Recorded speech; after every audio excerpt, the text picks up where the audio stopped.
दोस्तों मैं आपको मनेर क्षेत्र के कास्ट सेंसस के बारे में बता रहा हूं दोस्तों। इसमें मनेर और बिहटा के क्षेत्रों को जोड़ा जा रहा है दोस्तों।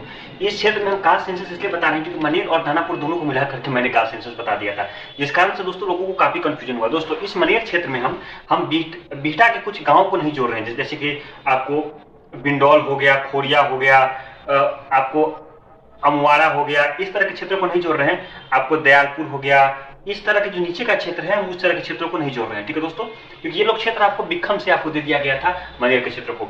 मनेर में दोस्तों हमेशा से अहिर एंड ग्वाला कैंडिडेट ही चुनाव जीतते हैं, चाहे भाई वीरेंद्र हो, काफी अधिक बार चुनाव जीता है उन्होंने। आरजेडी का एक काफी इंपॉर्टेंट सेंटर भी है दोस्तों ये। और आरजेडी जब 2024 में चुनाव लड़ रही थी लोकसभा की, तो इस सीट पे भी उनको अच्छे खासे वोट मिलते हैं दोस्तों। आरजेडी का एक घर है एक तरह से दोस्तों। इस क्षेत्र में दोस्तों अपर कास्ट की भी आबादी अच्छी खासी है दोस्तों। इस क्षेत्र में दोस्तों मुस्लिम रूल रहा हुआ है, लेकिन पार्टीशन ऑफ इंडिया ने मुस्लिम रूल को कमजोर कर दिया। इस क्षेत्र में दोस्तों 1765 की लड़ाई से पहले मनेर शरीफ एक मुसलमानों के लिए काफी इंपॉर्टेंट सेंटर था, और वहां पे मुस्लिम ही जमींदार हुआ करते थे, जागीरदार हुआ करते थे, अपर कास्ट नहीं हुआ करते थे। इस क्षेत्र में अपर कास्ट की पोजीशन काफी कम थी दोस्तों, डिक्लाइन थी दोस्तों। अगर हम इस क्षेत्र की बात करें तो इस क्षेत्र में दोस्तों टॉप 5 कास्ट में दोस्तों 2 अपर कास्ट आते हैं, एक है राजपूत और एक है भूमियार। 2 अपर कास्ट टॉप 5 में आते हैं दोस्तों। 5वीं पोजीशन पे दुसाध आते हैं 4.37%, अच्छी खासी आबादी है 4.37%, 5% लेकिन क्रॉस नहीं किया। 5% क्रॉस करना ही अच्छा लगता है दोस्तों सुन के, लेकिन राजपूत की आबादी 5% क्रॉस कर गई, 6.13%।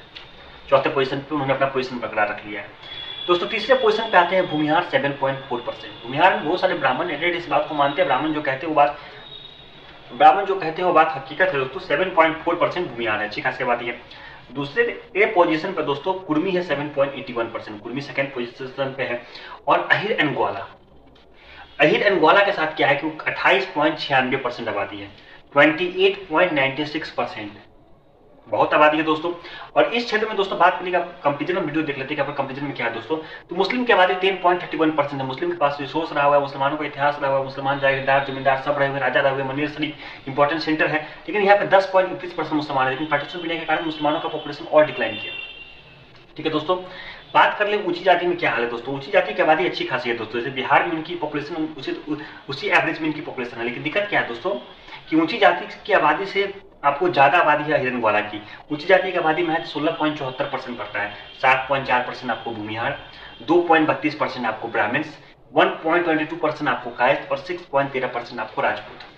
दोस्तों अपर कास्ट में भूमिहार और राजपूत की अच्छी खासी आबादी है, क्योंकि राजपूत की आबादी इसलिए अच्छी खासी है क्योंकि ये आरा से चिपका हुआ एरिया, आरा में राजपूत अच्छी खासी आबादी में है दोस्तों।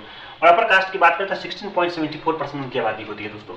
लेकिन इस क्षेत्र में एक जो इंपॉर्टेंट कास्ट है दोस्तों अहिर एंड ग्वाला, उसकी आबादी 28.96% होती है दोस्तों। मुस्लिम्स की आबादी 10.31% होती है। दोनों तीनों कम्युनिटी में अगर हम कंपेरिजन कर दे दोस्तों तो हम ये पाते हैं दोस्तों, तीनों कम्युनिटी में कंपेरिजन करने के बाद अहिर एंड ग्वाला टॉप पे है, अपर कास्ट यहाँ पे दोस्तों सेकंड पोजीशन पे है, और मुस्लिम्स यहाँ पे थर्ड पोजीशन पे है दोस्तों। कुर्मी कम्युनिटी की आबादी 7.81% अच्छी खासी है, लेकिन वो यहाँ पे विनिंग फैक्टर नहीं है दोस्तों, ठीक है दोस्तों। विनिंग फैक्टर मैच एक ही जाति है यहाँ पे दोस्तों, वो जाति की आबादी है अहिर एंड ग्वाला 28.96% आबादी। इन दोनों के मुसलमानों की आबादी जोड़ दिया जाए दोस्तों, अहिर एंड ग्वाला मुसलमान की आबादी, तो वो आपको 39% वोट ऐसे ही पड़ जाता है। बाकी बचा 11% वोट, तो 11% वोट आपको आरजेडी इजिली मैनेज कर लेती है दोस्तों। इसलिए दोस्तों ये सीट आरजेडी का घर है दोस्तों। आरजेडी जब पटना लोकसभा के चुनाव लड़ती है तो आरजेडी के लिए ये सीट काफी इंपॉर्टेंट सीट बन जाता है दोस्तों, और बिक्खम सीट आपको आरजेडी के लिए काफी कमजोर सीट बन